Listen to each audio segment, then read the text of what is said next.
So hi friends, Ankush here. और आज हम लोग आए हुए हैं गोवा। 2-3 दिन से गोवा में ही हैं, यहाँ पे फेस टू फेस कॉन्क्लेव में। तो मैंने पीयूष भाई से थोड़ा टाइम लिया कि अपने जो एक्सपीरियंस है वो हमारे साथ, जो हमारे व्यूवर्स है उनके साथ, ट्रेडर्स फेलोज के साथ शेयर करें। सो फाइनली हमको इनका टाइम मिला है। सो थैंक यू सर। पीयूष भाई। और पीयूष भाई से आज हम लोग पूछेंगे कि कैसी जर्नी रही। काफ़ी हमारी कल रात को भी साथ में हमारा डिस्कशन हुआ था, तो काफ़ी इंटरेस्टिंग चीज़ें उन्होंने शेयर की अपनी जर्नी के बारे में, कैसे वो इंट्रोड्यूस हुए। और मैंने जितने लोगों से यहाँ पे मेनली जो ट्रेडर्स हैं उनसे डिस्कस किया, तो काफ़ी सबका एक ऐसा फेस था लाइफ में जहाँ पे स्ट्रगल काफ़ी थे, क्योस था।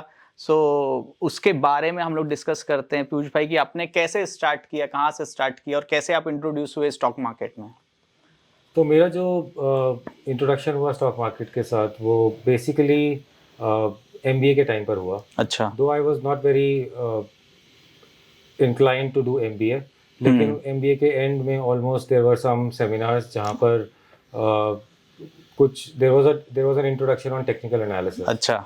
तो टेक्निकल एनालिसिस का जो हमारा लेक्चर्स हुए 3-3 घंटे के, जिसमें ब्रीफिंग मिली हमें how the technicals are done. तो जो है क्लिक हो गया वहाँ पर। अच्छा। तो मेरा माइंड वहाँ पे क्लिक हो गया कि this is something that I want to do in my life. अच्छा। लेकिन उस समय ऐसा एरा नहीं था, मार्केट ऐसा नहीं था, तो जॉब जैसे मिल नहीं रही थी। ओके। तो देन आई थॉट कि मैं एक बार बॉम्बे आके ट्राई करता हूँ। आई did my MBA from Delhi. अच्छा, आप दिल्ली में थे। तो फिर मैं बॉम्बे आया। ओके। और ऐसा नहीं है कि बॉम्बे आते ही बस किस्मत चमक गई, ऐसा कभी भी नहीं होता। हाँ। तो जगह जगह जॉब्स ढूंढी, बहुत मुश्किल से, बहुत टाइम के बाद केआर चोकसी में डीलर की जॉब मिली। और ये बात है कब की? 2003 3 की बात है। Okay. 2003 and December. So I got my first job then in stock market. Before that I did my job in mutual funds and all. अच्छा। लेकिन जो पहली जॉब स्टॉक मार्केट की थी वो 2003 दिसंबर केआर चोकसी में ही मिली। अच्छा। तो वहाँ से मैंने डीलर की जॉब स्टार्ट करी। फिर उसके बाद वहाँ पर मैंने बहुत कुछ सीखा अबाउट इन्वेस्टमेंट्स। हाउ अच्छा। Kishan Ratilal Choksi, the KR mister KR Choksi, Okay. Used to do his own prop family investments. Okay. तो जो वो जैसे करते थे, जो उनकी सोच होती थी, मैं वो बहुत उसके हिसाब से मैंने बहुत लर्न किया वहाँ से। अच्छा। लेकिन मैंने समझा कि मेरा थोड़ा इंक्लिनेशन टेक्निकल्स की तरफ ज़्यादा है। हाँ, so I wanted to move out and move something in somewhere else. Okay. So initially आपने ये डिलीवरी बेस्ड और ये डीलिंग की जॉब से स्टार्ट, जैसे मेरा भी Correct. इनिशियली स्टार्ट हो। सो उस समय तो एज अ डीलर की अगर हम लोग बात करें तो आज की डेट में लगता है ये डीलर करता ही क्या होगा। बट उस समय जो फेज था वो तो अलग ही था। तो कैसा एक्सपीरियंस था आपका कि एज अ डीलर बोले तो मेरे को लगता है सबसे ज्यादा बिजी पर्सन तो वही रहता था उस टाइम पे। सो डीलर, एज अ डीलर मेरा जॉब जो था, मतलब I will not sugarcoat or will not exaggerate, but job was very very difficult. I used to have my breakfast in the morning and I used to sit on the terminal. अच्छा। और फिर उसके बाद जब फिर 9:55 to 3:30 हाँ। I never used to move away from the terminal. अच्छा। क्योंकि कॉल्स पे कॉल्स चलते ही रहते थे। हाँ।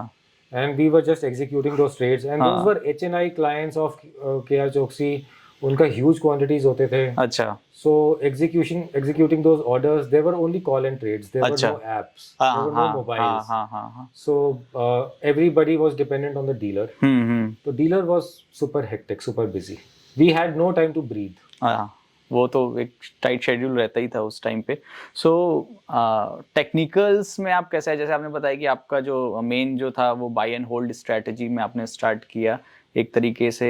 फंडामेंटल के टाइम से आपने एक प्लेटफॉर्म मिला, बट टेक्निकल्स में आप आए तो क्या आपको चैलेंजेस फेस करने पड़े इनिशियल ईयर में? क्योंकि मैं भी 2006-7 से हूँ मार्केट में। उस टाइम पे ऐसा कुछ लर्निंग तो था नहीं, अभी जितने रिसोर्सेज अवेलेबल है यूट्यूब और ओपनली। सो वो आपको कैसे? So I am from an MBA background and I'm also an ICWA BCom honors.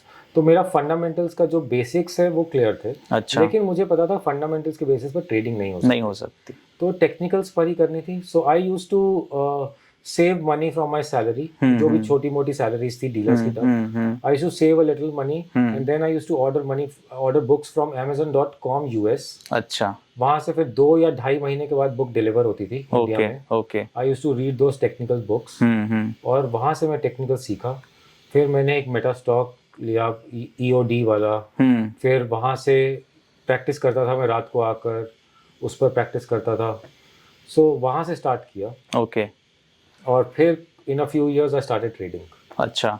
So definitely आपकी कुछ बैड फेजेस भी होंगे ट्रेडिंग को लेके, सबका ही होते हैं, तो वो कैसे थे? ट्रेडिंग के bad phases obviously because there was nothing structured about it. हाँ. हम सब कुछ गिर कर ही सीख रहे थे. हाँ. तो हमने every mistake that you read about not to do the don'ts part of it in the trading, we have done it all. हाँ. We have made all those mistakes.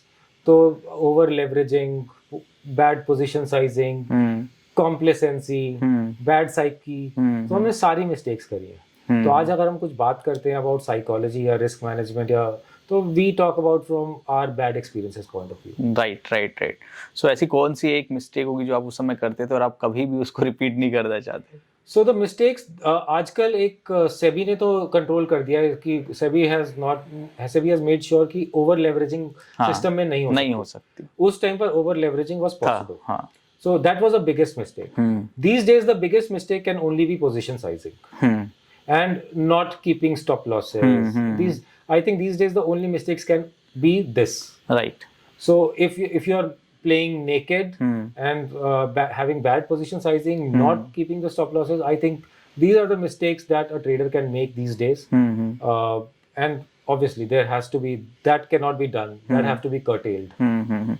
So आपने जहाँ से start किया, now अगर मैं बोलूँ कि अभी एज अ पीयूष भाई क्या कर रहे हैं अभी, व्हाट यू डू, कि अभी आप बेसिकली किस पे फोकस करते हैं? So my forte has always been technical analysis and मुझे उससे ज्यादा कुछ what I can see, I can code, what I can code I can understand. तो बेसिकली ये मेरा जो है पूरा प्रिंसिपल रहा है. तो मैं जो चार्ट्स में देख सकता हूँ वही मैं एग्जीक्यूट कर सकता हूँ. ओके. तो चार्ट्स में मेरा अभी भी जो फोर्टे रहा है वो पूरा फ्यूचर्स ट्रेडिंग पर है and cash market investments. Okay. So algo trading का थोड़ा सा आपने हमको हिंट दिया कि आप you can code algo trading और ये सब चीजें. राइट. सो ये मैं पूछना चाहूंगा कि आपने एल्गो ट्रेडिंग में कैसे इंट्रोड्यूस हुए और आपने कैसे आपको इंटरेस्ट आया? मोस्टली यू डू एल्गो और ये सब चीजें जो मैंने हमसे डिस्कशन हुआ था उसमें भी डिस्कस किया था. तो क्या अभी आप एल्गो कहाँ से आपने स्टार्ट किया, कब स्टार्ट किया? ओके. सो समवेयर अराउंड 2011-12 जब ब्रोकर्स से मिलता था, कहीं से भी मिलता था, everybody used to talk about algorithms. अच्छा. तो उस समय algorithms was a very new word. मुझे भी नहीं पता था उसका मीनिंग क्या है. I did my research, I understood what the term was. Then I understood कि अगर मैं इसी चीज को ऑटोमेटिकली कोड कर सकता हूँ. So then the thing was obviously you remove the temperament part of it, the concentration part of it. अच्छा. And you can trade based on that. अच्छा. So then I learned coding later in 2013 and I started coding. It took me another 2 years to understand how to code an algo. Acha. And then I started making the algos. Okay, so 2012-13 में आपने 2016-17 onwards I had started making the algos. अच्छा. Okay, great. तो अगर 2012 या 13 की बात करें तो उस समय इतने सारे सॉफ्टवेयर नहीं थे, क्योंकि मेरे को याद है कि जब मैं 2013 में जब मैं पहली बार एल्गो ट्रेडिंग के बारे में पूछा था तो आई वाज इन दिल्ली. तो वहाँ पे 2 दिन की वर्कशॉप थी एल्गो ट्रेडिंग के बारे में, तो मैंने वो अटेंड की 2 दिन की वर्कशॉप और मैं कुछ भी समझ में नहीं आया मेरे को. और एक सबसे बड़ा चैलेंज उस समय ये लगता था कि एल्गो ट्रेडिंग मतलब बहुत बड़ा एक इंफ्रास्ट्रक्चर चाहिए, बहुत ज़्यादा पैसे आपको लगाने पड़ेंगे क्योंकि इतनी सारी चीज़ें कॉम्प्लेक्स थी उस टाइम पे. बट अभी हम लोग देखते हैं कि इजिली अवेलेबल है एल्गोज और मतलब जस्ट पीनट्स में अवेलेबल है. सो क्या चैलेंजेस पर्सनली और एज अ कई लोग होते हैं कि सर हमको एल्गो ट्रेडिंग करनी है, तो लोगों का मिथ है कि बॉस एल्गो ट्रेडिंग कर लिया मतलब एटीएम मशीन इंस्टॉल कर ली. सो आपको क्या लगता है डिस्क्रिशनरी ट्रेडिंग और एल्गो ट्रेडिंग में क्या बेसिकली डिफरेंस है और क्या एज है अगर किसी में एज है तो? So algo trading is not rocket science. It's not an ATM machine. Algo trading is only a disciplined way of trading. Okay. An objective way of trading जहाँ से आपने अपना कुछ भी subjectivity है, जो भी आप सोच रहे हो कि मैं वर्ल्ड मार्केट को देखूंगा या मैं न्यूज को देखूंगा या फिर मैं उस टाइम पर सोचूंगा, तो वो सब आपने एलिमिनेट कर दिया. एल्गो ट्रेडिंग इज ओनली कि आपने इंडिकेटर के बेसिस पर minus the skill of the I. Okay. Algo trading is primarily technical analysis coded in the system minus the skill of the eye कि आपने सिस्टम पर छोड़ दिया. मेरे आईज पर डिस्क्रिशन पर कुछ डिपेंडेंट ही नहीं है. नहीं है. So जो भी है मैंने पहले से ही सोच कर रखा है. हाँ. कि ऐसे एंटर होगा, अगर फेवर में गया तो ऐसे एग्जिट होगा, नहीं तो ऐसे ट्रेल हो जाएगा, नहीं तो this is my maximum stop. आपने सारी कंडीशंस को डाल दिया। सो पीयूष भाई, एक बहुत जो आपका एक्सपर्टीज बोलना चाहिए जिसमें है एलियट वेव जो आप करते हैं, सो उसके बारे में मतलब बहुत कम लोग हैं इंडिया में जो मेरे को लगता है प्रैक्टिस करते हैं, वेरी फ्यू, ऐसा अगर बात करें तो। सो क्या इश्यूज होते हैं लोगों को या अंडरस्टैंडिंग में? जैसे हम लोग कल डिस्कस कर रहे थे, आपने भी बात की, जैसे मैं फॉर एग्जांपल मेरा एक system, if I am a system trader, तो मैंने 3 या 4 लोगों को सिखाया, तो सबके सिग्नल सेम टाइम पे सेम पॉइंट भी कभी कोई डिफरेंस नहीं होगा। बट एलियट वेव में ऐसा क्या चैलेंज है कि सबके एनालिसिस अलग होते हैं? जनरली मैंने देखा है कि अगर कई जगह कई बार ऐसे कॉन्फ्लिक्ट भी होता है एक एनालिस्ट और दूसरे एनालिस्ट के बीच में, तो अगर कोई एलियट वेव में अपनी आज की डेट में एक्सपर्टीज चाहता है तो उसको क्या चीजें, डूज एंड डोंट क्या है? तो there are 2 things about Elliott wave. First of all, Elliott wave को ना वेव काउंट्स के हिसाब से सोचना बंद कर दो। अच्छा। Elliott wave is a set of patterns. Okay. चाहे वो पहले double tops, double bottoms, wedge formation जैसे भी होते थे, एलियट वेव आप उसको समझो कि वो पैटर्न्स हैं एलियट वेव्स के, लेकिन वो ज्योमेट्रिकली डिफाइंड पैटर्न्स हैं। अच्छा। So now we come to the second part of the geometrically defined patterns. Now let me take you to class 12th math. आपका क्लास 12th मैथ में एक chapter होता था ट्रिग्नोमेट्री का, सीबीएसई बोर्ड का था, जिसमें I am not sure if you remember, there were 150 formulas for trigonometry. Class में अगर 50 बच्चे हैं तो आपको क्या लगता था कितने बच्चों को 150 फॉर्मूलाज सब याद रहते होंगे? वेरी फ्यू, 1 या 2 भी हो गए तो बहुत है। 1 या 2 मैक्सिमम, बहुत अच्छी क्लास है तो 3 या 4। हाँ। Less than 10%, less than 5%। Elliott waves में उतने ही फॉर्मूलेज हैं, उतने ही रूल्स हैं। तो जो भी लोग फॉलो कर रहे हैं, आप ये मानकर चलो कि less than 5% are aware of the rules. अच्छा। Are able to remember, memorise all the rules and are able to implement all those rules. Okay. So 95% of people practicing Elliott waves do not know all the rules, do not remember all the rules, do not memorize all the rules, and are not able to implement all the rules. Okay. So it is not the problem with Elliott waves. It is the problem with people not able to memorize the rules. Okay. So own, you can say, analysis में lagging है या hard work you can say. Yes, it has to be it is not a normal set of analysis. Right. It comes with a lot of rules. Right. So you have to level up to reach that. Right.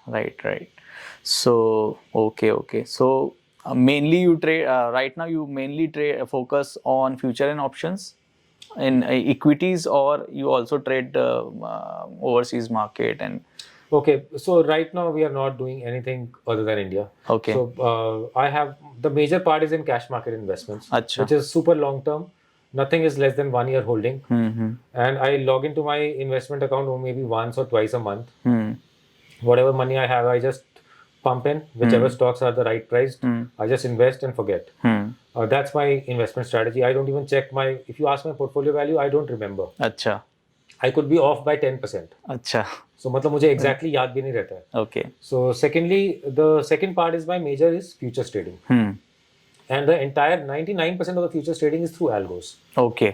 So I have 3 algos. It runs on all algos. अच्छा.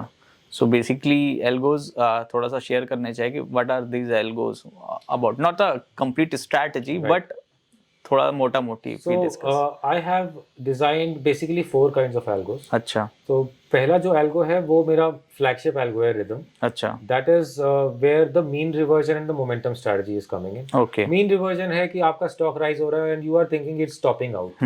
You are taking a contrarian bet that it will fall. Okay. That is a mean reversion algo. Okay. Momentum ये है कि वो rise हो रहा है, fall आया, एक mean तक आया, and you are betting it's going to continue. Continue. So these are the 2 algos which are consisting in Rhythm. Okay. Then there's a compression breakout. So compression breakout is the price volatility compression है, but wherever it breaks out, then we trail it. Okay. That is the second conceptual strategy. अच्छा. The third is the multi-asset strategy called Matrix, which is on Nifty, gold, crude oil, and USD. वो आपने काफी अच्छे से explain किया था कल वहाँ. Yes, that was my topic here. हाँ. So that is the third algo. अच्छा. So which is basically focusing on these 4 asset classes. So together These are 3 different concepts and 3 different algos. So मोटा मोटी ratio की जो हम लोगों ने discussion किया था, तो मोटा मोटी एक थोड़ा सा अगर आप उसमें लाइट करें कि based on Nifty and gold के प्राइस में क्या सिमिलरिटीज हैं, क्योंकि क्या कोरिलेशन है जिसको एक मोटा मोटी देखा जा सकता है. So निफ्टी और गोल्ड का हमारा जो कोरिलेशन रहा है, हाँ, gold in Indian rupees terms, हाँ, we are not talking about US dollar, हाँ, गोल्ड, गोल्ड इन INR, हमारा जो रेशो चलता रहता है वो जनरली 3 to 6 के बीच में चलता है. अच्छा, 2.5 to 6.5 भी जाता है, 2 to 6.5 भी जा सकता है. Basically 2 to 3 is the lower band. हाँ, When we talk about the ratio of 2 to 3, it means कि gold का price is twice the price of Nifty. okay, Right now we are at 3 times. 3, So gold is around 51,000, Nifty is around 17,000. yes, So the ratio is around 3. okay, We are at the lower end of the band. okay, Gold का price versus Nifty price can go up to 5.5, 6 अच्छा, also. अच्छा, Which happened during COVID Covid, crash. yes, COVID crash के almost I time guess 1:5, 1:5.5 तक गया था. 5.5 तक गया था. So generally it tops out around 5.5, 6. अच्छा, When the ratio is topping out, Nifty bottoms out. okay, When the ratio is bottoming out, Nifty is topping out. great So insight. they have an inverse correlation. Inverse correlation है. So and this is pretty much an established correlation क्योंकि हम इसको risk on और risk off के तरीके से समझने की कोशिश करते हैं. ओके, क्योंकि gold is generally taken as a safe asset, safe asset. Yes, कि A भाई flight to the कुछ नहीं safety. समझ में आ रहा तो Flight gold में to पहले- safety. हाँ, हाँ, फ्लाइट टू सेफ्टी. Yes. सो ये काफ़ी अच्छा एक इनपुट हो सकता है हमारे Right. फ्रेंड्स के लिए. सो thank you so much Piyush भाई टाइम you so निकालने के लिए, और काफ़ी सारे आपने इनपुट दिए उसके लिए. Pleasure is mine. I hope it has helped in you. या thank you. So thank you so much guys इस वीडियो को देखने के लिए. और अगर आपके कोई भी क्वेश्चन है पीयूष भाई से तो आप कमेंट बॉक्स में पूछिए. अगर हमको एक मौका मिलेगा फ्यूचर में बात करने का तो डेफिनेटली आपके क्वेश्चंस कवर अप करेंगे. So thank you so much. Thank you so much. Thank you, bye bye, take care.